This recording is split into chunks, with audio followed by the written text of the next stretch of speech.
The inn at the edge of winter. The first snowflake landed on Elias Vale's glove at 3 minutes past noon. He remembered the time because he had just taken out his silver watch and was wondering whether he could reach Bellwether Pass before dark. The road ahead climbed steadily between the mountains, pale and narrow, beneath a sky the color of old pewter. On either side stood black fir trees, their branches motionless in the cold. Far below, somewhere beyond the steep wooded slope, a river moved through the valley. Elias could not see it, but now and then he heard the faint rush of water. He looked at the snowflake. It melted against the brown leather. Then another landed beside it. Then 5. Then 50. "Oh," Elias said. His horse, Bramble, turned one ear backward. "You needn't sound so pleased." Bramble had not made a sound. Nevertheless, Elias knew the horse well enough to recognize judgment when he saw it. He pulled his wool scarf higher around his neck. The people in Halliford had warned him. The baker had warned him while wrapping 2 currant rolls in paper. The stable boy had warned him while tightening Bramble's saddle. An elderly woman selling dried apples had warned him without being asked. First snow comes quickly in these mountains, they had all said. Elias had thanked them. Then he had continued north. He had been traveling roads for 19 years, and 19 years of experience had given him confidence in weather, horses, bridges, inns, dishonest toll collectors, flooded tracks, broken wheels, and the remarkable human ability to exaggerate inconvenience. Snow, he had decided, was snow. An hour later, he admitted that the people of Halliford had possessed a more sophisticated understanding of the subject. The mountains disappeared first, then the valley, then the road. Snow came down in thick, quiet curtains. It settled on Bramble's mane and on Elias's shoulders. The trees became pale shapes standing in a white world. By 3 o'clock, Elias could no longer see the tracks behind him. By 4, he could barely see 10 yards ahead. "We should have stayed in Halliford," he told Bramble. The horse continued walking. "I know." They climbed another bend. Elias's fingers had begun to ache inside his gloves. His packs contained good wool from the western valleys, brass buttons from Corin, 3 boxes of blue glass beads, needles, combs, ribbons, pepper, cinnamon, 6 small mirrors, a bundle of painted wooden birds, and enough writing paper to supply a minor government. What they did not contain was a tent. He had been told there was an inn at Bellwether Pass. But Bellwether Pass should have been another 2 hours north, assuming he was still traveling north. Elias stopped Bramble. Snow hissed softly around them. No birds, no river, no road, only whiteness. He had the uncomfortable realization that for the first time in many years, he had absolutely no idea where he was. Then Bramble lifted his head. The horse stared into the trees. "What?" Bramble stepped off the road. "Absolutely not." Bramble continued. "Roads, Bramble. Civilization has developed roads for a reason." The horse pushed between 2 snow-covered firs. Elias considered pulling the reins. Instead, he let Bramble choose. They descended perhaps 50 yards through the trees. Then Elias saw a light. Not bright, not close, just a small amber glow between the trunks. He blinked snow from his eyelashes. The light remained. Bramble walked toward it. The trees opened onto a clearing, and there stood an inn. It was a long, low building of dark stone and timber, tucked against the mountain as naturally as if it had grown there. Snow covered the steep roof. Warm yellow light shone from 6 windows. Smoke rose from 3 chimneys. A wooden sign hung above the entrance. There was no picture painted on it, only 4 words: "The Inn at Winter's Edge." Elias stared. He had traveled this road 7 times. He had never heard of it. Bramble gave a satisfied snort. "Yes," Elias said, "you may be smug." He rode into the yard. Before he had even dismounted, the front door opened. A woman stepped outside. She was perhaps 60, perhaps 70. Elias could not decide. Her gray hair was braided over one shoulder, and she wore a dark green dress beneath a heavy apron. "You took your time," she said. Elias stopped. "Were you expecting me?" The woman looked at the snow. "Eventually." She crossed the yard and took Bramble's reins. "There's a stable around the side. Your horse will have oats and warm water. That may make him love you more than he loves me. Most horses are practical that way." She smiled. "I'm Mara. Elias Vale. I know." He stared at her. Mara handed him his saddlebags. "Come inside, Mr. Vale. You're letting Winter into the yard." Elias almost pointed out that Winter appeared to have arrived without his assistance. Instead, he followed her. The moment he stepped through the door, warmth surrounded him. Not merely heat, warmth. There was a difference. Heat came from stoves. Warmth came from bread baking somewhere nearby, wet gloves hanging beside a fire, polished wood, soup simmering in a kitchen, and the murmur of strangers who had already decided that for one evening at least they would not remain strangers. Elias stood in the entrance hall while snow melted from his coat. A fire burned in a broad stone hearth. 5 people sat around it. A 6th stood beside the window. Every one of them turned to look at him. Mara closed the door. "Our last guest has arrived," she said. The man by the window laughed softly. Last? He was tall and broad-shouldered, that with dark skin and close-cropped gray hair. His clothes were strange, a long blue coat fastened with polished metal clasps, high boots, and trousers of a cut Elias had never seen. Mara ignored the question. She pointed around the room. "Introductions before supper. It saves confusion." The nearest guest was a young woman with chestnut hair pinned loosely at the back of her head. "Clara Wren," she said, "school teacher." Beside her sat a thin elderly man wearing a faded red waistcoat. "Otto Bell," he said, "clockmaker." A woman perhaps 40 years old lifted a hand. "Nadia Sarin, physician." Her accent was unfamiliar. Next was a man with a weathered face and a thick black beard. "Thomas Reed, sailor." The final guest was a woman in a pale blue dress whose sleeves looked at least 50 years out of fashion. She smiled. "Margaret." "Margaret what?" Elias asked. She considered. "Just Margaret will do." The tall man by the window finally approached. "John Arden." He offered Elias his hand. Elias shook it. "Profession?" John smiled. "Navigator." "See? No." Elias waited. John did not elaborate. Mara clapped her hands once. "Supper in 10 minutes." She disappeared through a swinging door. Elias looked around the room. There were 7 guests, 7 travelers stranded by snow. Nothing particularly unusual about that, except Clara's dress looked perhaps 20 years old. Margaret's looked 50 years old. Otto carried a watch chain of a style Elias remembered his grandfather wearing. Nadia's boots were made of a material he could not identify, and John's blue coat had no visible stitching whatsoever. Thomas, meanwhile, was staring at Elias's silver watch. "What year is it?" Thomas asked. The room became quiet. Elias laughed. Nobody else did. He slowly lowered his 1878. Thomas rubbed his beard. "Huh." Clara whispered. "Oh dear." Otto sighed. Margaret smiled into her tea. John looked delighted. Nadia simply nodded, as though someone had confirmed the soup would contain carrots. Elias looked from face to face. "What?" Thomas leaned back. "For me," he said, "it was 1811 this morning." Clara raised her hand slightly. 1903. Otto said, 1764. Margaret looked toward the fire. 1849. Nadia said, 2142. Elias stared at her, then at John. John smiled. 2680. Elias waited. Someone would laugh. Nobody did. He turned toward the door. Mara entered carrying a basket of bread. "Ah," she said, "you've discovered the difficulty." "The difficulty?" "The years. You have a guest claiming to be from 800 years in the future." 702, John corrected. Elias looked at him. "Thank you. You're welcome." Mara placed the bread on the table. "The stew will get cold." Elias stared at everyone. Then he looked toward the windows. Outside, snow had completely buried the yard. The world beyond the glass had disappeared. He removed his coat. "Well," he said, "I suppose I can be confused after supper." And that was how Elias Vale came to spend the first evening of winter eating beef stew with 6 people who had apparently arrived from 6 different pieces of history. It was, he would later decide, one of the better meals of his life. Not because the stew was extraordinary. It was simple: beef, onions, potatoes, carrots, barley, thyme.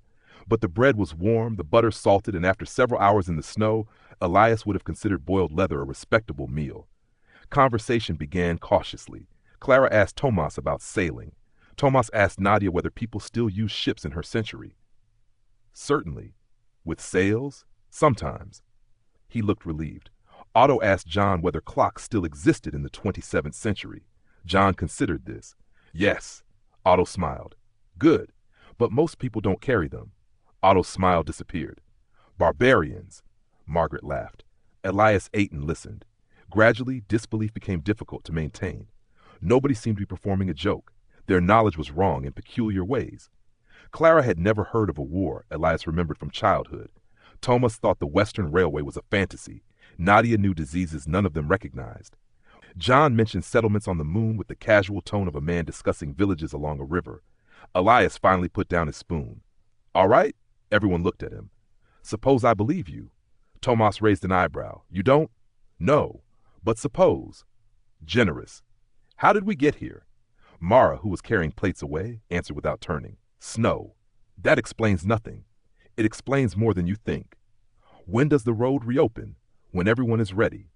For the snow to melt? Mara looked at him. No. She carried the dishes into the kitchen. Elias turned to the others. Does she always speak like that? Yes, 6 people said together.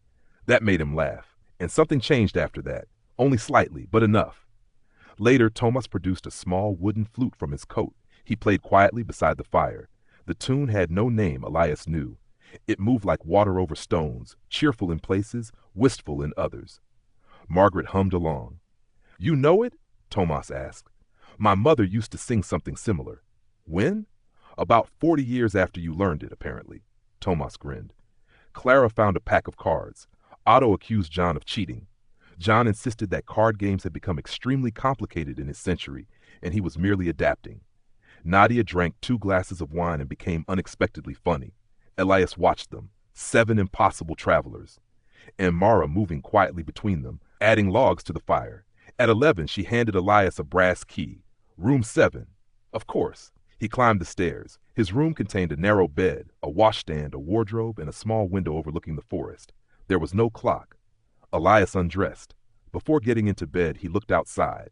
Snow continued falling. The moon had risen somewhere behind the clouds, turning the world faintly blue. There was no road, no valley, no mountain, only snow.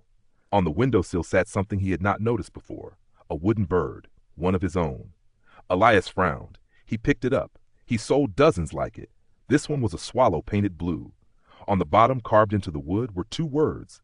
Go home. Elias stood very still. Then he opened his traveling pack. The bundle of wooden birds remained tied exactly as he had packed it. He counted them. 12. He should have had 12. The blue swallow in his hand made 13. Someone knocked. Elias opened the door. Margaret stood there holding a candle. You found yours, she said. Mine? She lifted her other hand. A small brass key lay in her palm. It was green with age. What does it say? Elias asked. Open it. Open what? That, Margaret said, appears to be the question. She looked at the bird in his hand. And yours? Elias hesitated. Go home. Margaret's expression softened. Do you have one? A home? Yes. Everyone has somewhere they come from. That wasn't what I asked. Elias looked past her into the quiet hallway. After a moment, he said, Good night, Margaret. She nodded. Good night, Elias. He closed the door. But he did not sleep for a long time. In the morning, the snow had reached the lower half of the windows. Breakfast was porridge with honey, fried apples, and coffee. Mara announced that nobody would be leaving. Tomas looked outside. Wasn't planning to. What do people do here? Clara asked. Whatever needs doing. And what needs doing? Mara placed a basket of potatoes on the table. These need peeling. So 7 people from 7 different centuries spent the morning peeling potatoes. It was strangely pleasant. Otto peeled with meticulous precision. Tomas removed half the potato with every stroke. Nadia claimed that in her century, kitchen knives could peel vegetables automatically. Mara handed her another potato. Then this will broaden you. Afterward, Elias went to the stable. Bramble was warm and comfortable. The stable held 6 other animals, 2 horses, a gray pony, a mule, and something belonging to John that looked very much like a horse until Elias realized its eyes were gold. He decided not to investigate. John was brushing it. What is that? A horse.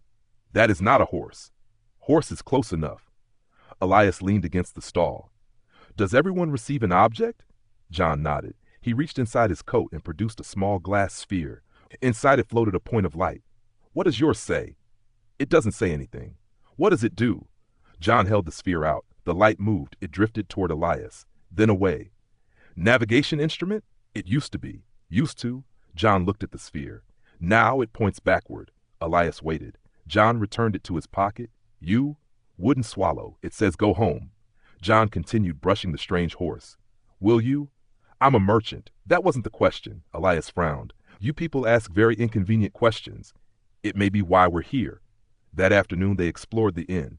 There were 12 guest rooms, though only 7 were occupied. A sitting room, a dining room, a kitchen, a pantry that seemed impossibly well stocked, a cellar, a stable, and at the far end of the second floor, a locked door. Margaret tried her brass key. It did not fit. Too easy, she said. They found no other mysteries, until Clara discovered the map. It hung behind a faded tapestry in the sitting room, a map of the mountains. At first, Elias recognized the region. Then he noticed roads that did not exist, villages he had never heard of, railway lines Clara recognized, an airfield Nadia identified, and a silver line John said represented an orbital descent corridor. All of them existed on the same map. At the center stood the inn. 7 roads approached it, 1 from each direction. 7 roads, 7 travelers. Otto touched the map. So we were brought. Apparently, Nadia said. By whom? Mara entered carrying firewood. The inn. Thomas groaned. Of course. Mara placed the wood beside the hearth. You could simply explain, Elias said. I could. Everyone waited. She smiled. But you wouldn't believe the explanation until you understood it. Thomas looked at Elias. She does this, so I've noticed. The second night belonged to Clara. After supper, Thomas asked everyone to tell the story of the place they had left. Clara went first. She had been a school teacher in a factory town called Morrow. She taught 32 children in one room. Some arrived barefoot. Some worked mornings before attending lessons. One boy fell asleep every afternoon because he delivered coal before sunrise. I thought teaching would feel important, Clara said. It is important, Nadia replied. Yes, but important things can still make you tired. Nobody argued. Clara had received an offer to teach at a new school in a coastal city. Better salary, smaller classes, a room of her own. She had accepted. Then her father became ill. So I stayed. How long? Margaret asked. 4 years. And now? He recovered. Clara smiled faintly. Then my sister had a baby. Then another. She needed help. Then the school lost 2 teachers. And the coastal school? Elias asked. Stopped writing. She looked into the fire. I kept thinking there would be a better time. Nobody spoke for a while. Finally, Thomas said, there never is. Clara looked at him. No, no. He said it gently. My wife wanted to open a bakery. Thomas turned his cup between his hands. She talked about it for 12 years. Every voyage, I said after the next one, we'll save a little more. After the next one. His beard moved with a small smile. Then one day she opened it without me. Everyone laughed. So she was wiser than you? Nadia asked. Infinitely. What happened? I stopped sailing. Thomas's smile faded. For 3 years he stared into his cup. Then she died. The room became quiet. Fever. He shrugged slightly. After that I went back to sea. Clara looked at him. Why? Because the bakery smelled like her. The fire shifted. A log collapsed softly into embers. And now? Elias asked. Thomas looked toward the window. I was sailing home when the storm found me. Home to what? Thomas gave a small-mouthed, uncertain laugh. That, he said, I don't know. The following morning, Clara found a seashell on her windowsill. It was white, perfectly smooth and warm despite the cold room. On its inside surface were written 4 words. You may still go. She cried when she read them. Not dramatically. She simply sat at breakfast with tears running silently down her cheeks while eating toast. Nobody asked her to explain. Mara gave her extra jam. By the 3rd day, the inn had begun to feel ordinary. That was perhaps the strangest thing. Elias woke, dressed, went downstairs, and expected to find people from centuries apart discussing breakfast. Otto complained that John held his fork incorrectly. Nadia argued with Mara about the medicinal value of willow bark. Thomas went outside to shovel snow despite the fact that more immediately replaced it. Margaret read beside the fire. Clara helped Mara bake bread. And Elias discovered that without a road to travel, goods to sell, prices to negotiate, or distances to measure, he had very little idea what to do with himself. He repaired a loose hinge, then another, then reorganized his merchandise, then reorganized it again. Finally, Margaret looked over her book. You're terrible at being still. I'm excellent at being still. You've crossed this room 14 times. I'm thinking. Apparently your thoughts are on opposite walls. He sat. Margaret returned to her book. After a minute, Elias said, What are you reading? I have no idea. She showed him the cover. It was blank. Every time I open it, there's a different story. Elias took it. The page contained 3 words. Elias Val returned. He shut the book. Margaret laughed. What? Nothing. What did you see? Nothing. You looked terrified. I was surprised. By nothing? He handed the book back. Margaret studied him. You really don't want to go home. I don't have one. Yes, you do. You don't know me. No. She closed the book. But the end does. That irritated him more than it should have. He went outside. Snow covered everything. The sky was clear for the first time. Mountains surrounded the inn, enormous and white beneath blue winter light. Elias walked behind the stable. There, half buried in snow, stood a stone bench. Otto was sitting on it. You'll freeze, Elias said. Eventually, Elias sat beside him. For a while, they watched sunlight move across the mountains. Otto took a pocket watch from his waistcoat. It was beautiful. Silver case, blue hands, a tiny moon paint on the face. My son made this, Otto said. You said you were a clockmaker. So was he. Otto opened the back. Inside was an inscription. For father who taught me time. He was better than I was. You sound pleased. I was furious. Elias smiled. At first, Otto rubbed the metal with his thumb. I spent 40 years becoming the best clockmaker in my city. Then my son surpassed me before he was 30. What did you do? I criticized everything. Otto sighed. Too fast, too careless, too decorative, too ambitious. Was he? Sometimes. Were you right? Sometimes. They sat quietly. Then he was invited to work for the Royal Observatory. That sounds impressive. It was. You didn't tell him? I told him the observatory was filled with fools. Elias laughed. Otto did too. Then the old man's expression changed. He left angry. When? 3 years ago. You haven't spoken? No. Why? Otto closed the watch. Because after enough time passes, apology becomes heavier. Elias understood that. He wished he didn't. That evening, Otto's object appeared. A small clockwork bird stood beside his dinner plate. When he wound the key, it opened its beak. His son's voice emerged. Not a ghost. Not magic pretending to be a person. A memory. Father, the voice said, the observatory accepted me. Otto froze. The recording continued. I know you think I'm not ready. A pause. But I wish you were proud of me. The bird stopped. Nobody moved. Otto wound it again. He listened, then again. On the 4th time, he closed his eyes. When it finished, he whispered, I was. Mara reached across the table. She covered his hand with hers. Then tell him.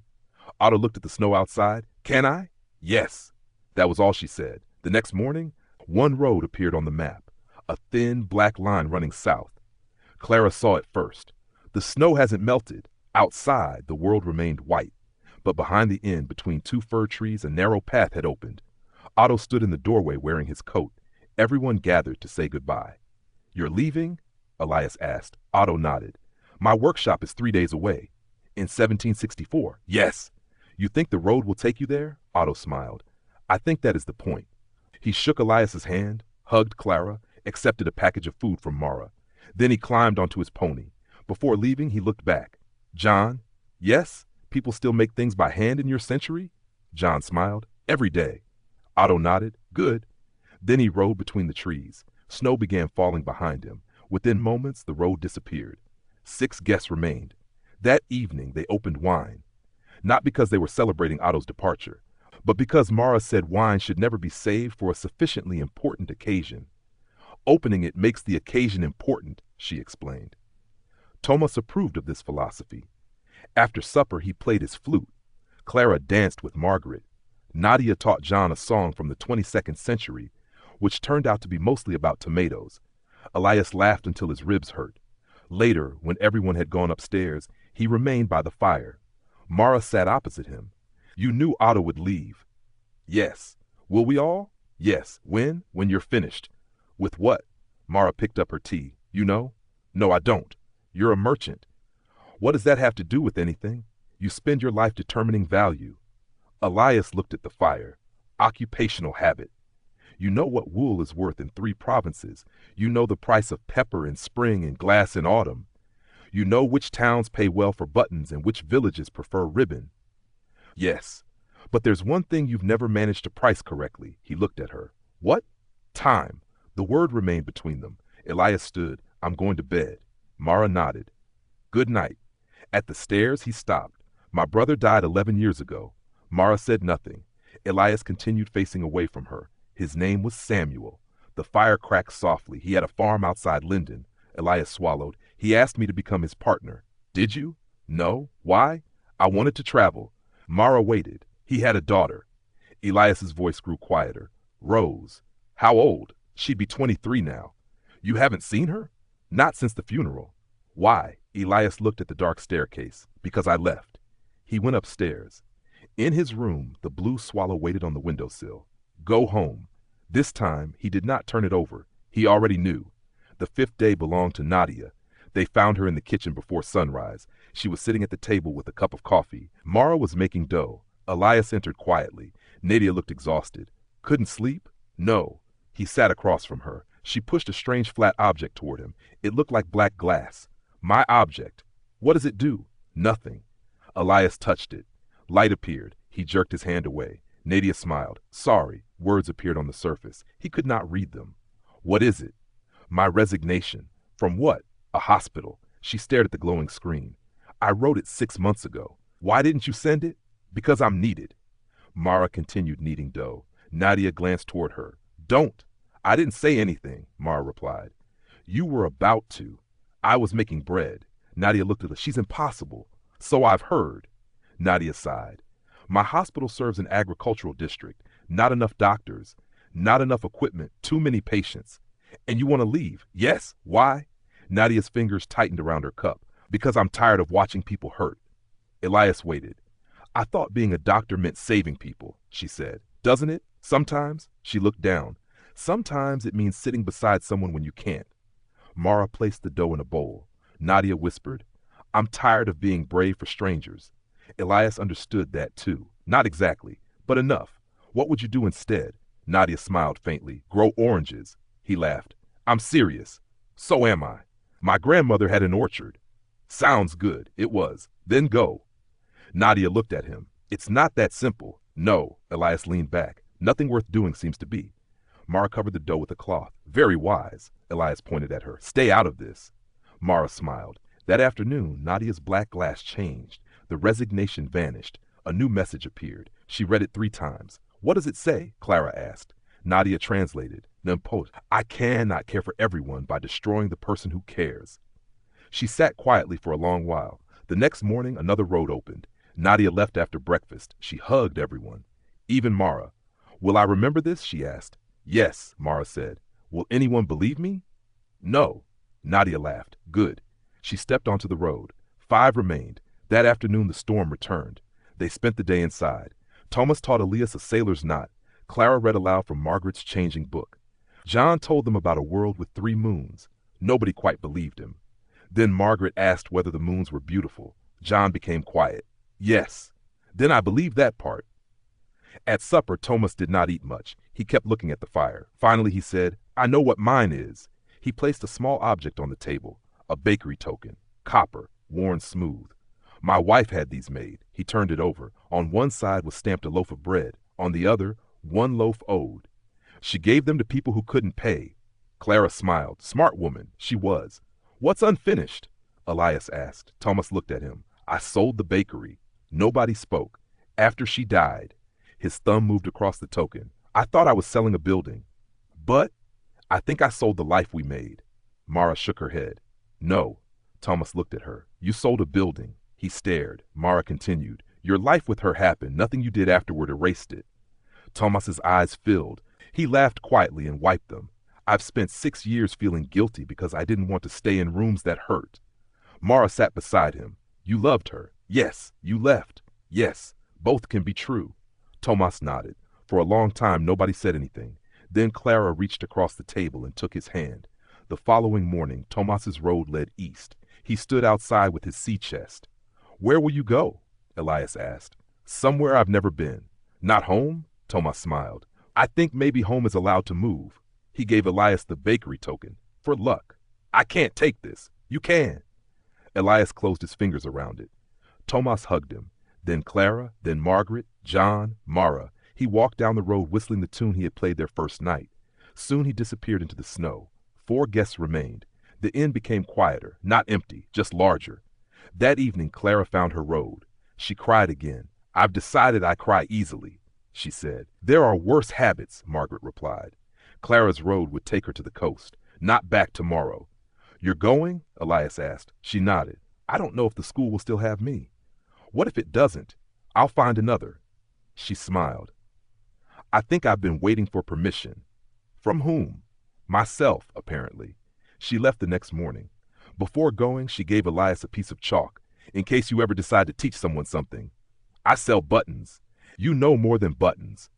Then she was gone. 3 guests remained: Elias, Margaret, John. That afternoon, John finally explained what a navigator did in the 27th century. He guided ships between worlds, not by steering them. Computers did that. His work was deciding where they should go. People trust you with that? They did. Did? John looked toward the window. I retired. How old are you? 78. Elias stared. You look 50. Medicine improves. That seems unfair. John laughed. My daughter took my position. Is she good? Better. Otto would sympathize. John smiled. She asked me to travel with her on the first expedition she commanded. You refused. Yes. Why? John looked at the glass sphere in his hand. I was afraid. Elias blinked. Of what? Being unnecessary. That surprised him. John rolled the sphere between his palms. I spent my whole life being the person who knew the way. Then suddenly everyone knew the way without me. The tiny light inside the sphere moved. It felt like disappearing. Elias looked at him. Maybe being unnecessary is freedom.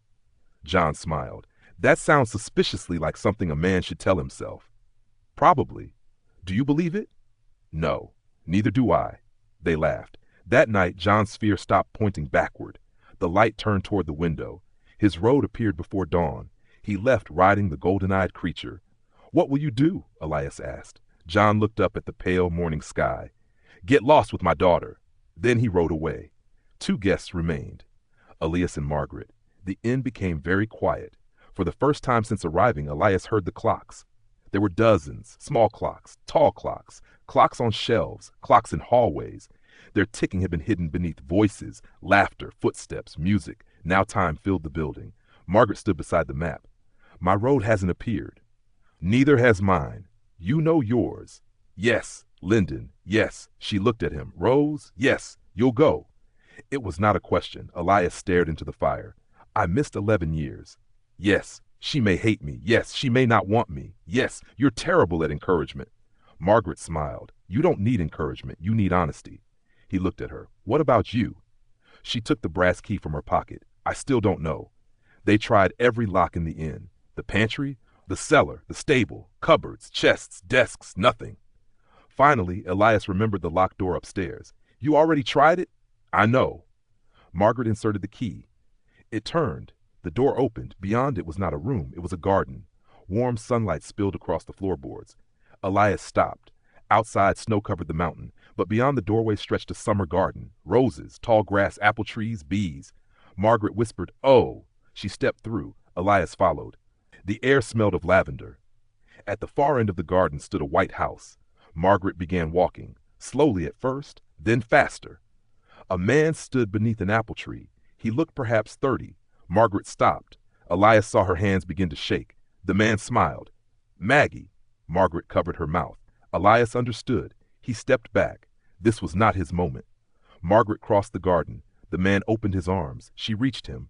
For a long time they stood together beneath the tree. Later, Margaret returned alone. Her face was peaceful. Who was he? Elias asked. My brother. She sat beside him on the grass. He disappeared when I was 16. Disappeared? Went walking one morning, never came home. What happened? He fell into a ravine. Elias said nothing. We never knew. Margaret looked toward the apple tree. My mother waited for him until she died. And you? I kept waiting too. She held the brass key. I think some part of me never left that morning. Was that really him? Margaret smiled. I don't know. They sat in the sunlight. After a while, she said, I don't think it matters. When they returned through the door, the garden disappeared. There was only a small empty room. On the floor lay Margaret's road. Not literally, but a thin line of sunlight crossed the boards and reached the window. Outside, a path had opened through the snow. Margaret left that evening. She hugged Elias at the door. Go home. You sound like the bird. Perhaps the bird is very wise. She kissed his cheek. Then she walked away. Elias watched until the snow swallowed her. One guest remained. That night, he ate supper alone with Mara. Soup, bread, cheese, nothing elaborate. The fire burned low. You knew, Elias said, about Margaret? Yes, not exactly. But you knew something, yes. What is this place? Mara considered. An inn. He sighed. She smiled. People think roads take them where they intend to go. And they don't? Sometimes. She poured more tea. Sometimes a road notices what you've been avoiding. Elias looked around. Who built this place? I don't know. How long have you been here? A while. Will you leave? Eventually. Where? Mara smiled. That is my unfinished business. Elias looked at the blue swallow on the table. I'm afraid. I know. I don't know what to say to Rose. Good. Good?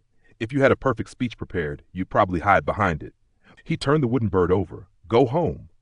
What if she doesn't forgive me? Mara's expression was gentle. Then she doesn't. Elias looked up. The inn doesn't promise forgiveness. What does it promise? Nothing, he laughed. Wonderful. It only gives you a door. Mara stood. You still have to walk through. Elias slept deeply. In the morning, sunlight woke him. The storm had ended. He dressed, packed his merchandise, ate breakfast, then went to the stable. Bramble looked disappointed to see him. I know, you had a good thing here. Elias saddled him. Mara waited outside. A road stretched down the mountain. Linden? Elias asked. Linden. How long? Long enough. He mounted, then hesitated. Will I find this place again? Mara looked at the inn. No. You sound certain? I am. That seems unfortunate. Most good inns are difficult to find twice. Elias smiled. Goodbye, Mara. Goodbye, Mr. Vale. He rode away. After a few yards, he turned. The inn stood beneath the mountains, smoke rising from its chimneys. Mara lifted one hand. Elias waved. Then Bramble carried him into the trees. The road descended. Snow became thinner. By afternoon, he heard water. By evening, he reached a village. The year was still 1878. That felt reassuring. He traveled south, not quickly. For once, Elias did not measure the journey in miles. He stopped when Bramble tired. He ate in small inns. He watched winter settle over the countryside. He passed frozen fields and bare orchards. Children skated on ponds. Farmers repaired fences. Smoke rose from chimneys at dusk. Every evening, Elias took the blue swallow from his pocket. Go home. 3 weeks later, he reached Linden. The farm stood where he remembered. The house had changed. Samuel had built only one floor. Now there were two. The barn was painted red. A dog barked as Elias rode into the yard. A woman came out of the barn. She had dark hair, Samuel's hair. Elias stopped breathing for a moment. The woman looked at him. Can I help you? He dismounted. His legs felt strangely weak. Rose? She stared. He removed his hat. It's Elias. Her face changed. Not joy, not anger. Something more complicated. Uncle Elias? Yes. Snow began falling, only lightly. Rose looked at him for a long time. You took your time. Elias almost laughed. Mara had said exactly the same thing. I did. Rose looked at Bramble, then at the packs. You still selling things? Yes. Still traveling? Yes. She nodded. The dog sniffed Elias's boots. He stood there feeling more frightened than he had during the mountain storm. Finally he said, I should have come sooner. Rose looked at him. Yes. I don't have a good reason. No. I thought maybe enough time had passed that coming back would only make things worse. She folded her arms. And I realized that was mostly something I told myself because I was ashamed. Rose's expression softened slightly. Elias continued. I missed your wedding if you had one. Didn't. Good. She raised an eyebrow. I mean, not good. Or perhaps good. Depending on whether you wanted. Rose laughed. The sound surprised both of them. Elias smiled. I'm doing badly. Yes. I missed birthdays. 11. I know. Christmases. I know. I wrote to you. Elias closed his eyes briefly. I know. Why didn't you answer? There it was. The question he had carried for 11 years. He could have offered explanations. Grief, travel, guilt, fear. Instead, he said, because every letter reminded me that Samuel was gone, and I was a coward about it. Rose looked away. Snow gathered in her hair. After a moment, she said, I missed him too. I know. No, you don't. Elias nodded. You're right. They stood in silence. Then Rose sighed. You're going to freeze. Probably. There's stew. That sounds excellent. You can sleep in the spare room. Elias looked at her. Thank you. One night? Of course. We'll see after that. Yes. She turned toward the house. Elias followed. At the door, Rose looked back. What's in the packs? Mostly things nobody needs. Anything interesting? Blue glass beads. I like blue. I have 12 boxes. That seems excessive. It was a very good price. She shook her head. For the first time in 11 years, Elias entered his brother's house. The hallway smelled different. The kitchen was larger. Samuel's old chair remained beside the stove. Elias stopped when he saw it. Rose noticed. Neither spoke. She put another bowl on the table. They ate stew. Later, she showed him the farm accounts. He repaired a cabinet hinge. The next morning, he stayed for breakfast, then lunch, then another night. One night became 4. 4 became 10. Elias did not stop traveling. That surprised him. He had expected going home to mean surrendering the road. Instead, he discovered that a home and a road were not enemies. He traveled in spring, returned in summer, left again after harvest, came back before the first snow. Rose eventually married a miller named Daniel, who laughed loudly and baked terrible bread. They had a daughter, then a son. The children called Elias Uncle Eli because family titles are often reorganized by children according to convenience. He taught them maps. He brought them shells from the coast, a brass compass from Corin, colored ribbons, wooden birds. Once, years later, Rose found the blue swallow on his desk. "What's this?" Elias took it from her. The words on the bottom had disappeared. He smiled. "Something I bought on the road." "Worth much?" Elias considered. "No." Then he laughed. "Everything." Winter returned many times. Somewhere in those years, Otto found his son. Clara reached the coast. Nadia stood in an orange grove beneath a warm sun. Tomas walked into a town where nobody knew his name and discovered that this was not loneliness, but possibility. John boarded a ship beside his daughter, and for once in his life did not ask where they were going. Margaret stopped waiting beside an old window for footsteps that would never come. And high in the mountains, beyond roads that appeared on no ordinary map, snow began falling, the first storm of another winter. Mara stood in the doorway of the inn. She had 7 rooms prepared, 7 fires laid, bread rising in the kitchen. Outside, the world slowly disappeared beneath white. Far away, perhaps in one century, perhaps in several, travelers looked up at darkening skies and wondered if they had made a terrible mistake. A horse lost the road. A carriage wheel slipped into snow. Someone missed a turning. Someone followed a light that should not have been there. And in the gathering quiet, 7 roads began bending toward the mountain. Mara added another log to the fire. She placed 7 cups on the table. Then she opened the door before anyone had knocked. Years afterward, when Elias had gray in his beard and traveled less than he once had, he would sometimes wake on the first snowy morning of winter with the strange certainty that somewhere a meal was being prepared for strangers. He never found the inn again. He searched once. Only once. He rode as far as Bellwether Pass and spent 2 days following old tracks through the mountains. There was no clearing, no stone building, no sign, only fir trees and snow. He was not disappointed.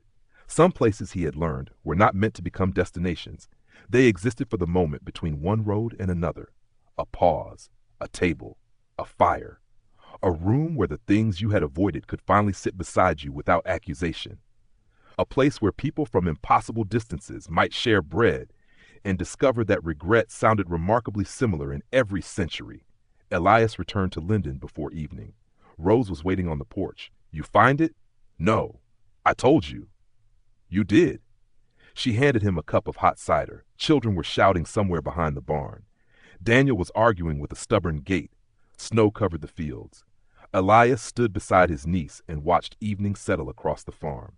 After a while, Rose said, "Do you ever miss the road?" "All the time." "You could leave tomorrow." "I know." She looked at him. "You going to?" Elias sipped the cider. "Maybe in spring." Rose nodded. Neither needed to say more. Lights appeared in the farmhouse windows. Daniel finally defeated the gate. The children ran inside, and Elias followed them. Behind him, snow slowly covered the road, not erasing it, only resting there, waiting. Because roads, like people, do not always need to be traveled simply because they exist. Sometimes it is enough to know they remain. And somewhere beyond the mountains, beyond the years, beyond every map Elias had ever sold or followed, an inn stood warm against the winter. The fire burned steadily. Bread cooled on the kitchen table. Upstairs, 7 beds waited beneath heavy quilts. And when the next traveler finally reached the door, cold and uncertain and carrying some unfinished piece of a life they had been too busy to examine, Mara would already be there. She would open the door. She would take their snow-covered coat. And as though they were merely late for supper, she would say, "You took your time."